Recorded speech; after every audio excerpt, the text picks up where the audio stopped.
Hello, it's Terry Stevenson of the Builderall team, and in this video we're going to take a look at the My Sites dashboard overview. Here I am on the overview page for the My Cheetah website we built in the previous training video. We haven't formally named the site yet, but in this video, I want to show you how to navigate this area. You'll be returning here a lot. So first of all, we know we're on the website overview page because we'll see the name of the website up here. And in this instance, we have not named this website yet. It still has its blank template name. So we can see we're on the My Cheetah website here and here. Of course, you can also see we have a way to sort, but we only have one page, so it's hard for us to sort with one page. We can create a members area, and we also have a search field here. The main thing I want to talk about in this video is what you'll find on the left-hand menu. This is where you're going to access all of the settings and configurations and groups and things that you'll be creating for the entire website.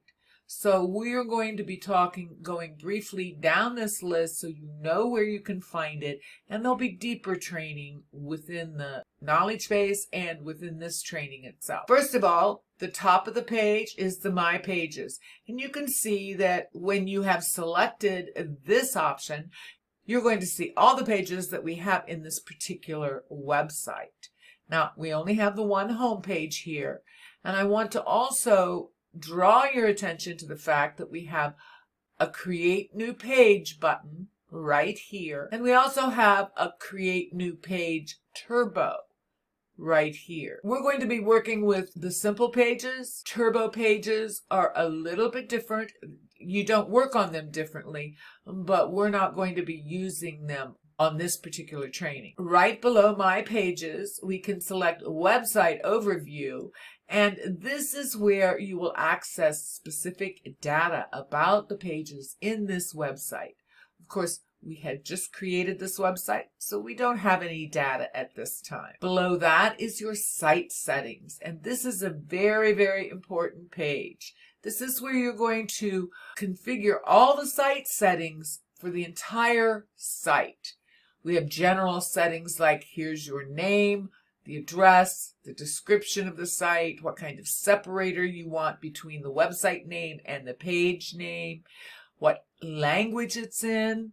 We also have a toggle button here that you can select or deselect that will toggle on or off the Builderall affiliate button. That little tiny icon that's placed at the bottom of the page. You can also configure the language of when this link opens, when somebody clicks on this Made with Builderall affiliate button. You can configure the language of whatever you would like to have that page open to. And you can also configure the location, right, left, and center of where it falls. And of course, to not have it on the site at all, you can select it and it will not appear at all. But I'm going to leave this selected. Below that, we have the CRM enable.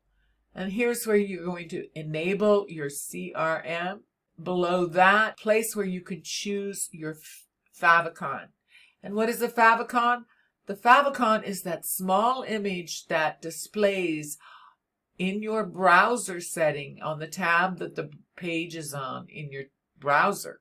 So here is where you would select this and upload an image to your digital file repository. And we'll cover that in a subsequent video. And as you can see, these are the general settings. And once you have those all set, you hit save. Moving down, we have script settings. Here is where you enter website scripts, scripts that are going to affect the entire website. And you can also enable synchronous scripts. Below that are your pixel settings, your Facebook pixel ID goes into this field. Your Google Analytics Pixel ID goes into this field. And your Google Tag Manager pixel goes into this field. Don't worry if you don't know what all of these settings are or how to do that yet. It'll be covered in depth. Again, once those are set, you hit save. Next, you'll find the SEO settings. And here's where you configure your SEO, your keyword, meta tags, robots, and ads. Hit save. Next, we have the split test. We don't have any split tests because it's a brand new site, but here is where you can add a split test, and it will pull up a card where you can choose the page, the main page, and then the target page that you're going to split it against. The two different options, and what that will do, it will guide the traffic so you can determine which page is actually performing best. We'll talk more about split tests. Below that is our section for global elements, and this is one of the most wonderful things I think about the Cheetah Builder, is that we have the ability to create global elements and then pull them into our pages across the entire site. That means you can create it once and reuse it, repurpose it over and over again wherever you like within this website.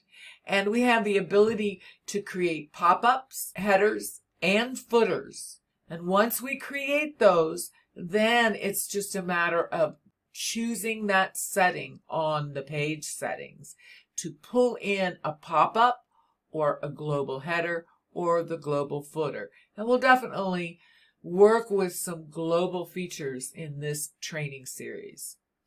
Below that is the GDPR settings. GDPR are your privacy settings, and it's very important that you understand GDPR and maintain regulations for building your lists and contacting people online, especially when you're working in a global community. You activate your GDPR simply by selecting it, and then you have the ability to customize the look and the feel of the entire experience, including the texts, what they say, font size, additional texts to help people through the process, and your activate button reset cookies by activating it right here. You can clear cookies as well, but we don't have any of those set right now. We'll talk more about that later in the training. This is where you activate, though, and maintain your GDPR settings for the entire website. Next, we have the website settings for our amazing Super Checkout, which is fully integrated into Cheetah. And as you can see, just by clicking there, you can access Super Checkout, create a product and an offer, and integrate all of the Super Checkout process right here for the entire site. Down here is your blog, and this is where you would add a blog to your website. Browser notifications below that. Then we have our social proof, and with social proof, you will actually have to build your social proof campaign. We don't have one built yet, so I'm going to close it. Below that is the booking app, the Builderall booking app, and that is such an amazing app. It's a relatively new addition, and here is where you can integrate a calendar, a booking calendar, right into your website and configure it all right here. Below the Builderall booking app is where you go to connect a domain. Click on there, and here's where you'll put in the domain. You'll have complete step-by-step directions for connecting that and configuring the DNS right here. Here we have transfer, and this allows you to transfer this website to another Builderall user. Here's where we can go to a sitemap, but we don't have a sitemap yet. We only have one page. And below that, there's a direct link where you can go to the live published page for this website, for the home page, and another button to go back to home. You'll also notice on the top menu, we'll see a Create a New Page button. We have an Unpublished button and a Republish button. And that can be very important. Sometimes it's just a matter of when something's not working quite right, you may just need to unpublish it and then republish it, because you just need to push that new information all the way through to the servers and into publication.